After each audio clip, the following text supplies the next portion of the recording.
السلام علیکم۔ آج پیر ہے اکتوبر کی 20 تاریخ۔ میں ہوں خالد حمید، خبروں کے ایک بلیٹن کے ساتھ۔ خیبر پختونخوا کے جنوبی ضلع ڈیرہ اسماعیل خان کے قریب درابن کی حدود میں سیکیورٹی فورسز اور مبینہ عسکریت پسندوں کے درمیان جھڑپ میں 5 اہلکار جاں بحق اور لگ بھگ 10 زخمی ہو گئے ہیں۔ جوابی کارروائی میں سیکیورٹی فورسز نے 8 عسکریت پسندوں کو ہلاک کرنے کا دعویٰ کیا ہے۔ مقامی سول انتظامیہ اور پولیس عہدیداروں کا کہنا ہے کہ ڈیرہ اسماعیل خان کے قریب درابن میں فتنۃ الخوارج عسکریت پسندوں نے سوئی ناردرن گیس پائپ لائن بچھانے والی ٹیم پر حملہ کر کے سیکیورٹی اہلکاروں کو مالی اور جانی نقصان پہنچایا۔ تاہم سیکیورٹی اہلکاروں نے جوابی کارروائی کر کے عسکریت پسندوں کے حملے کو ناکام بنا دیا۔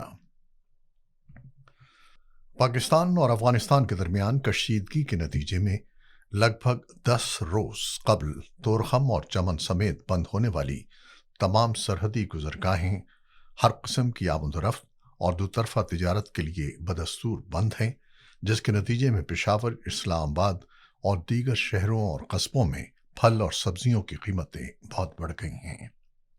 سرحدی گزرگاہوں کی بندش کے نتیجے میں تجارتی سامان سے لدے ہزاروں ٹرک اور ٹرالرز کی قطاریں دونوں جانب موجود ہیں۔ خیبر پختونخوا کے سرحد chamber of commerce and industry کے سابق صدر زاہد شنواری نے کہا ہے کہ بارڈر کی بندش کے باعث دونوں اطراف کے تاجروں، ٹرانسپورٹروں اور عوام کو بھاری نقصان اٹھانا پڑ رہا ہے۔ انہوں نے کہا کہ دونوں ممالک کے درمیان تقریباً $1 ارب تک کی سالانہ تجارت ہوتی ہے، جبکہ روزانہ کی بنیاد پر 70 سے 80 کروڑ روپے تک ملکی خزانے کو نقصان ہو رہا ہے۔ زاہد شنواری نے میڈیا سے گفتگو کرتے ہوئے کہا کہ طورخم اور دیگر بارڈرز کو بند ہوئے 1 ہفتے سے زائد عرصہ گزر چکا ہے، جس کے نتیجے میں دونوں اطراف میں مہنگائی کی لہر میں نمایاں اضافہ ہوا ہے۔ ان کے مطابق افغانستان سے جو میوہ جات اور دیگر اشیاء پاکستان آ رہی ہیں وہ بارڈر پر پھنسی ہوئی ہیں، جس کے باعث وہ خراب ہو رہی ہیں، جبکہ پاکستان سے افغانستان جانے والی اشیاء کی بندش سے وہاں کے عوام کو بھی شدید مشکلات اور مہنگائی کا سامنا ہے۔ انہوں نے مزید کہا کہ قطر کے دارالحکومت دوحہ میں امن مذاکرات کے بعد توقع تھی کہ فوری طور پر تمام بارڈر کھول دیے جائیں گے تاکہ تجارتی سرگرمیاں دوبارہ بحال ہو سکیں، لیکن بدقسمتی سے ایسا نہیں ہو سکا ہے۔ چین نے کہا ہے کہ وہ پاکستان اور افغانستان کے درمیان تعلقات کی بہتری اور ترقی میں تعمیری کردار ادا کرنے کو تیار ہے۔ بیجنگ نے دونوں ممالک کے درمیان طے پانے والے جنگ بندی معاہدے کا خیر مقدم کیا ہے۔ چینی وزارت خارجہ کے ترجمان کے مطابق چین پاکستان اور افغانستان کے درمیان جنگ بندی کا خیر مقدم کرتا ہے اور امید رکھتا ہے کہ دونوں ممالک بات چیت اور سفارتی ذرائع کے ذریعے اپنے اختلافات کو حل کریں گے۔ ترجمان نے کہا کہ پاکستان اور افغانستان چین کے روایتی دوست اور قریبی پڑوسی ہیں۔ ہم متعلقہ ممالک کی ان کوششوں کو سراہتے ہیں جو خطے میں امن و استحکام کے لیے کی جا رہی ہیں۔ چینی وزارت خارجہ نے مزید کہا کہ امید ہے کہ پاکستان اور افغانستان جامع اور مستقل جنگ بندی کو برقرار رکھتے ہوئے خطے میں امن و ترقی کے فروغ کے لیے مشترکہ کردار ادا کریں گے۔ انسدادی دہشت گردی عدالت راولپنڈی نے پی ٹی آئی کے 26 نومبر احتجاج کیس میں علیمہ خان کے ناقابل ضمانت وارنٹ گرفتاری تیسری مرتبہ جاری کر دیے ہیں۔ تھانہ صادق آباد میں درج مقدمے کی سماعت کے دوران وکیل صفائی کی یقین دہانی کے باوجود علیمہ خان عدالت میں پیش نہ ہو سکیں۔ خصوصی عدالت کے جج امجد علی شاہ نے ایس پی راول ڈویژن کو ہدایت کی کہ ملزمہ کو گرفتار کر کے بدھ 22 اکتوبر کو عدالت میں پیش کیا جائے۔ سماعت کے دوران علیمہ خان سمیت 11 ملزمان کے خلاف درج مقدمات پر کارروائی ہوئی۔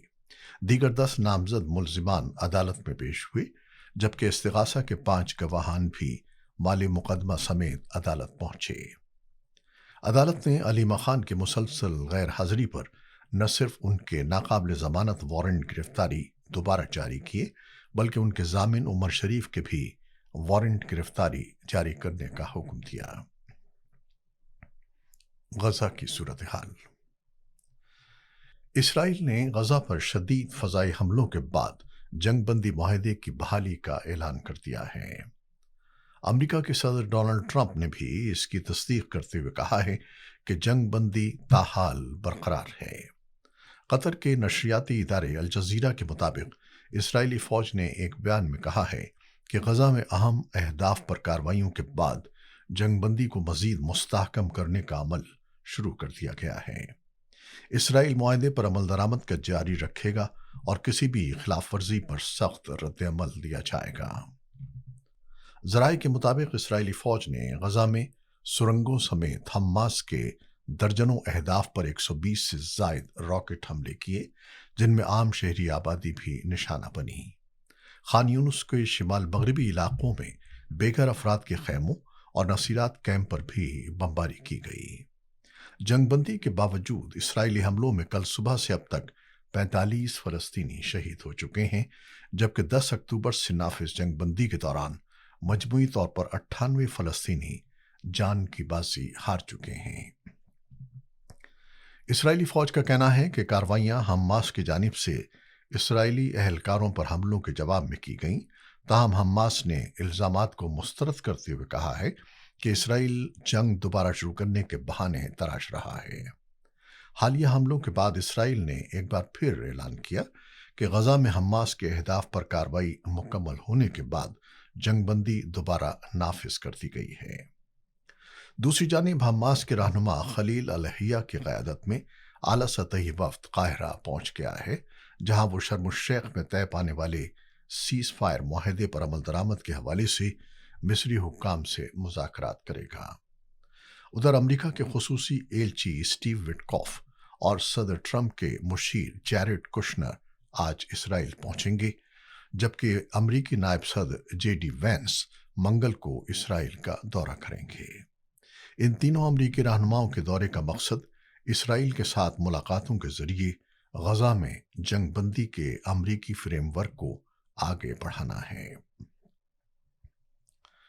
یوکرین کے صدر ولادیمیر زیلنسکی نے کہا ہے کہ اگر انہیں مدعو کیا گیا تو وہ ہنگری میں مجوزہ سربراہی اجلاس میں امریکہ کے صدر ڈونلڈ ٹرمپ اور روس کے صدر ولادیمیر پوٹن سے ملاقات کے لیے تیار ہیں۔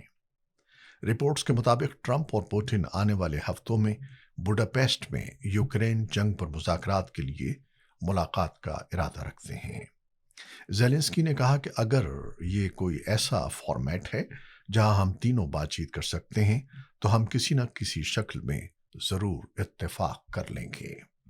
اس دوران ذرائع نے انکشاف کیا ہے کہ وائٹ ہاؤس میں گزشتہ ہفتے ٹرمپ اور زیلنسکی کی ملاقات کے دوران امریکہ نے یوکرین پر زور دیا کہ وہ جنگ کے خاتمے کے لیے روس کی شرائط پر غور کریں۔ امریکہ کے صدر ڈونلڈ ٹرمپ نے ایک بار پھر بھارت کو خبردار کیا ہے کہ اگر اس نے روس سے تیل کی خریداری بند نہ کی تو اس پر بھاری تجارتی ٹیرف برقرار رہیں گے۔ صدر ٹرمپ نے کہا کہ وزیر اعظم نریندر مودی نے وعدہ کیا تھا کہ بھارت روسی تیل نہیں خریدے گا، لیکن اگر بھارت نے اپنا فیصلہ تبدیل نہ کیا تو اسے معاشی دباؤ کا سامنا کرنا پڑے گا۔ انہوں نے مزید کہا کہ چین کے ٹیرف میں نرمی ممکن ہے، لیکن اس کے بدلے چین کو امریکہ کے ساتھ نایاب معدنیات کے معاملے میں تعاون کرنا ہوگا۔ صدر ٹرمپ نے یہ بھی بتایا کہ کولمبیا پر عائد ٹیرف سے متعلق مزید اعلان پیر کو کیا جائے گا۔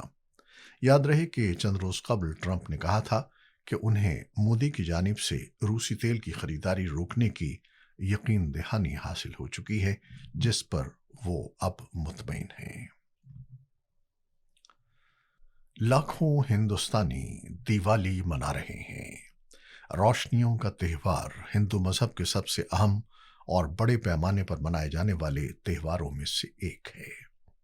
تہوار کے دوران لیمپ اور پٹاخے گھروں اور گلیوں کو روشن کرتے ہیں، جسے سکھ اور جین بھی مناتے ہیں، لیکن یہ فضائی آلودگی کو بھی خراب کرتے ہیں۔ یہ مسئلہ خاص طور پر شمالی ہندوستان میں واضح کیا جاتا ہے، جہاں موسم سرما پہلے سے ہی خراب ہوا کا معیار لاتا ہے۔